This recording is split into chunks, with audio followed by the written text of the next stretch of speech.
Eu vou começar no versículo 6, amém? Diz assim: portanto, obedeçam fielmente a Deus, e assim os outros povos verão que vocês são sábios e inteligentes. Quando ouvirem falar de quanto vocês não obedecem, eles dirão: como é sábio e inteligente o povo dessa grande nação.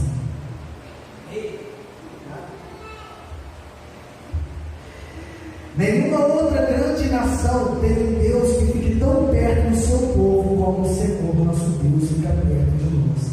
Ele nos ouve todas as vezes que pedimos a sua ajuda. Amém? Amém? O Senhor me fez meditar nisso daqui, me fez pensar na vida do Espírito. Atos dos Apóstolos, capítulo 2, conta como foi quando Deus desceu na terra. Amém? Amém ou amém?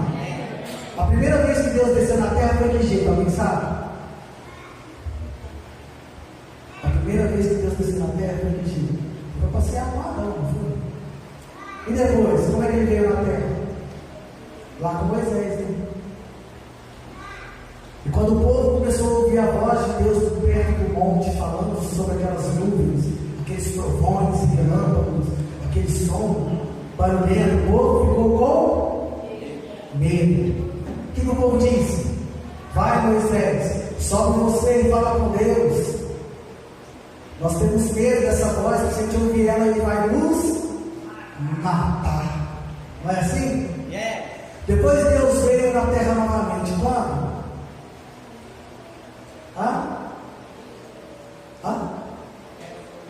Com Jacó. Com Jacó. Deus veio com Jacó, subindo e descendo, e Jacó tentando segurar ele. A Bíblia diz que era um anjo, não era Deus. Ele vinha e subia, porque ele devia transformar Jacó. Entenda as vidas de Deus. E depois Deus veio novamente. E como ele veio? Em forma de homem. Ele andou na terra, será? Como homem. E aí um dia ele morreu. Como homem. E aí ele ressuscitou. Como Deus. Será? E aí ele falou assim: mas não vamos deixar eles sozinhos. Eu vos darei outro que é igualzinho a mim. Ou seja, ele viria novamente. E lá em Atos dos Apóstolos, capítulo 2, Deus veio novamente. E dali para frente, ele nunca mais nos deixou. Porque ele veio e ficou. Nós estamos aguardando a vida de Jesus, não é? Mas Deus está conosco. Jesus continua conosco.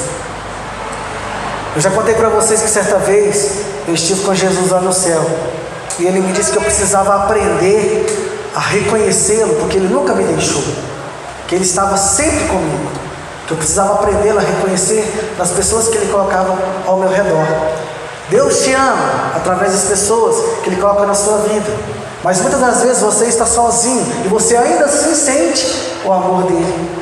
Por quê? Porque Deus habita em nós. Quando Deus veio na terra, das várias vezes que ele veio, ele não veio dentro de homem algum, mas quando ele veio após Jesus, ele veio dentro de você.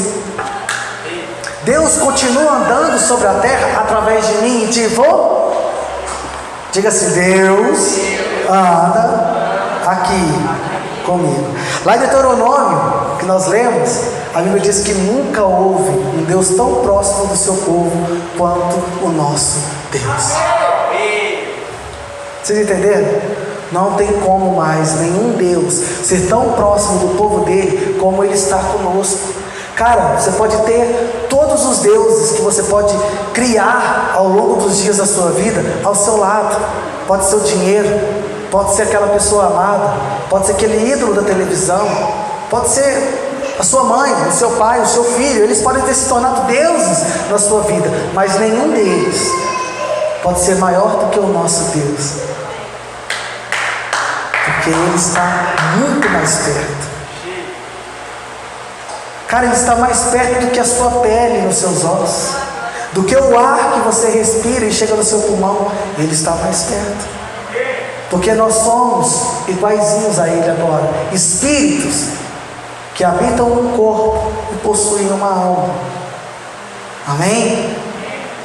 E papai quer nos ensinar a andar todos os dias nessa terra, demonstrando a esse mundo que Ele está aqui. Amém? Quando Jesus passeava pela terra, Ele foi o único homem que teve a plenitude do Espírito Santo aqui nessa terra, sim ou não?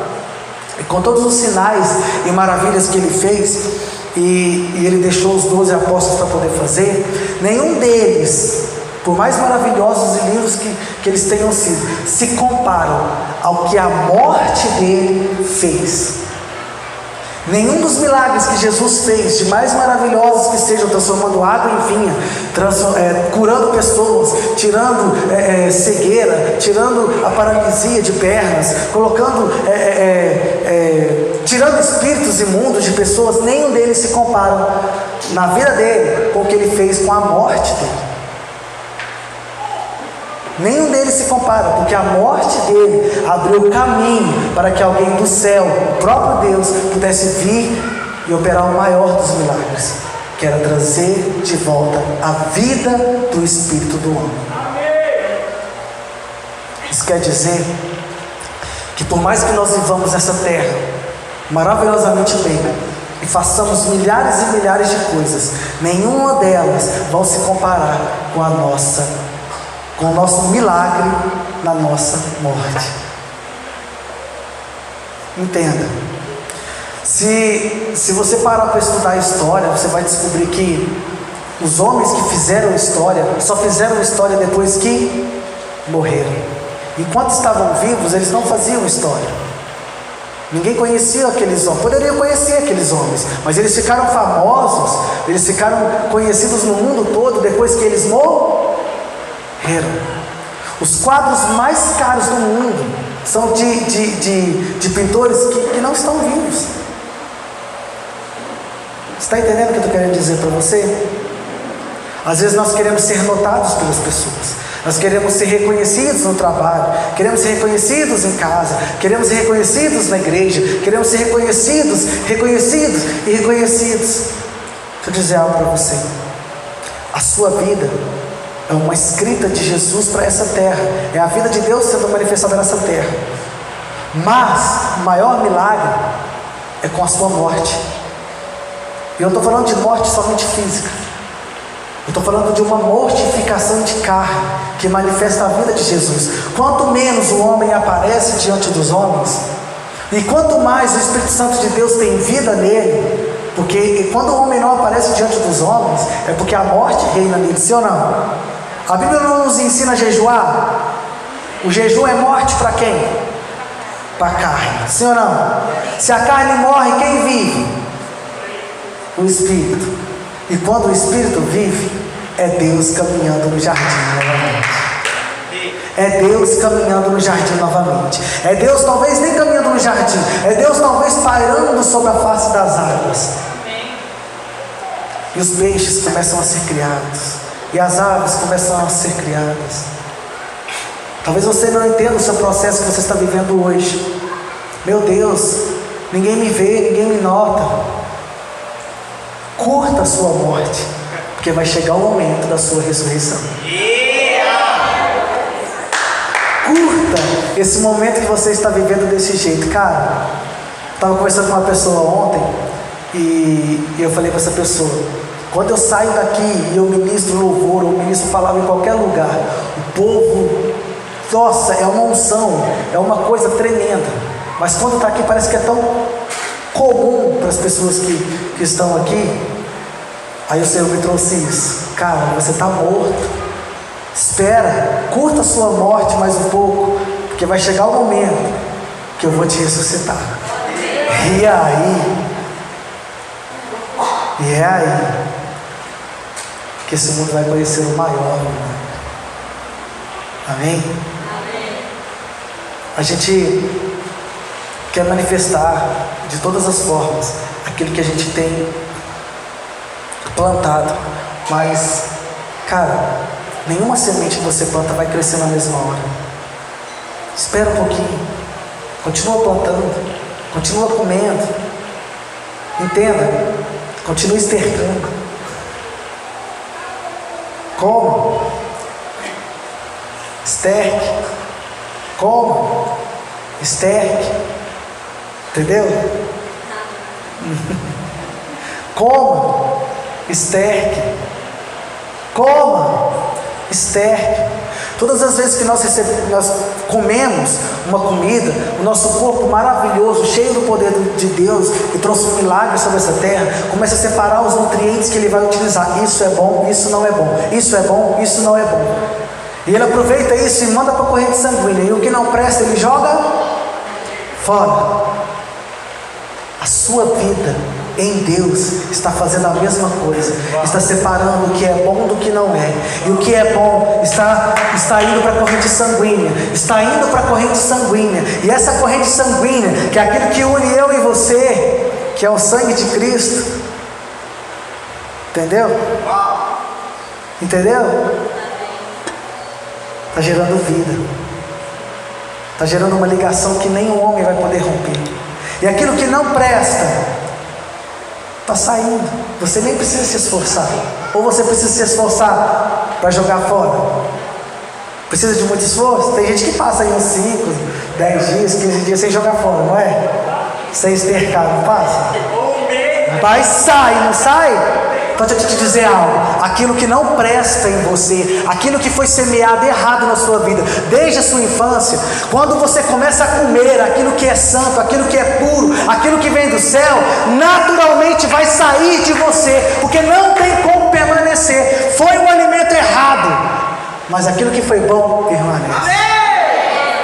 Amém? Cara, Deus não te chamou, não te escolheu em vão. Ele te chamou, Ele te escolheu desde o ventre e começou a te dar dons e talentos que não são para ficarem ocultos. Eles são a própria manifestação daquilo que Deus é nessa terra. Junta todos os dons e talentos desse homem e você vai ver quanta qualidade tem o meu Pai, quanta qualidade tem o meu Deus. Não é para você pegar os seus talentos e começarem a esconder eles. Deixa eles amadurecer, coloca eles para fora. Pega aquele talentinho, aquele dinheirinho que Deus te deu, depositou na sua vida, esse talento que você tem, cara, e multiplica. Vai para aquele lugar que diz lá em Salmos 1, que é o lugar onde ele vai render. Na onde? Na beira do rio.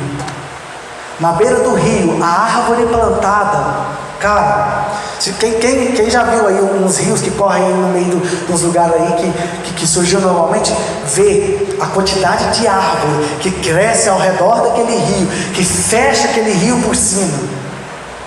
Você pode olhar a redondeza perto do rio, tudo cheio de árvore. As que estão mais distantes podem ficar secas na época do verão, mas essas que estão na beira do rio jamais ficam secas. Deixa eu te dizer algo, você que está plantado à beira do rio, que é o Espírito Santo, jamais ficará seco. Os frutos darão o ano inteiro, porque você é a árvore da vida. Todos os meses a Bíblia diz que a árvore da vida dá o seu.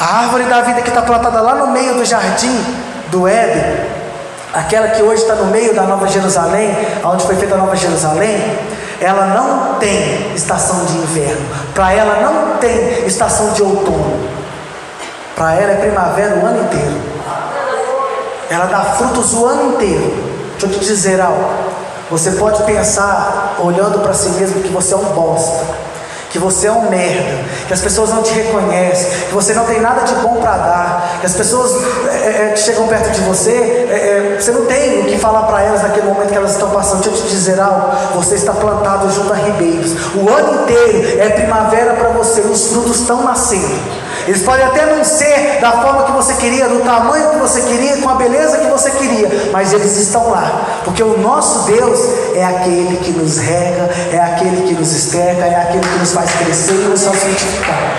Amém? A única coisa que você precisa fazer é pegar suas raizezinhas. Você está meio distante do rio, traz ela para perto do rio. Traz ela para perto do rio. Traz ela para perto do rio. Cara, traz ela para perto do rio. Quem já leu aqui a Espada e a Tocha? Quem já leu?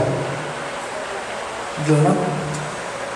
No livro da Espada e a Tocha fala sobre o rio, que é um movimento que o Senhor cria em alguns lugares, que muitas das vezes as pessoas saíam de perto daquele rio porque estava correndo um outro rio em um outro lugar e largavam aquele rio desprotegido. Não faça isso. Não corra da sua responsabilidade diante desse rio que está fluindo, porque quando ele crescer, você vai querer voltar de onde você estiver para perto desse rio de novo. E você poderia ter sido um dos construtores desse rio. Deus te chamou, Deus te escolheu para que você não fosse só um daqueles que passou por essa terra, morreu e nunca mais foi lembrado. Deus te chamou para fazer história. Você está entendendo? Deus te chamou para fazer história, do menor ao mais velho. Não tem um tempo cedo demais e nem tarde demais. Quando Tiago foi chamado, Tiago não, Timóteo, ele era novinho. Tanto é que o povo teve que dizer para ele assim, o apóstolo Paulo teve que dizer para ele: cara, não deixa o povo desfazer de você porque você é novo demais, não. Você vai pastorear aquela igreja lá e você cuida dela. Quando João foi chamado, a Bíblia diz que João era o mais novo dos apóstolos, não era? Não era João? Não, mas era um dos mais novos. Amém? Amém ou não amém? Sara, quando recebeu seu primeiro filho, tinha mais de 90 anos, né? Nunca é tarde para você gerar um filho. Nunca é tarde para você colocar nessa terra aquele que vai mudar a história. Seu nome será lembrado. Se não for por você, será pelo seu filho, mas o seu nome vai ser lembrado. Maria não fez nada nessa terra. A única coisa boa que ela fez foi colocar o filho dela, Jesus, nessa terra. E ele foi o agente transformador de tudo. E o nome dela é lembrado até hoje, por causa do único feito que ela fez, de trazer Jesus para essa terra. Talvez você passe a vida inteira sem pensar que você nunca fez nada, mas você trouxe alguma vez Jesus para essa terra, e você vai ser relembrado. Amém? Amém. Não se menospreze, não se diminua. Assuma o seu lugar, assuma a sua identidade de filho e filha de Cristo, de Deus. Cristo é seu esposo. Assuma a sua posição de noiva diante de um noivo chapado. Amém? Diga assim: eu sou a esposa de Jesus. Eu sou a esposa de Jesus. Jesus, eu sou a sua noiva. Ele está vindo te buscar. Amém? Glória a Deus. Traga a sua oferta aqui em nome de Jesus. Quero deixar tudo e seguir o meu mestre. Eu quero deixar tudo e seguir a Jesus. Não quero precisar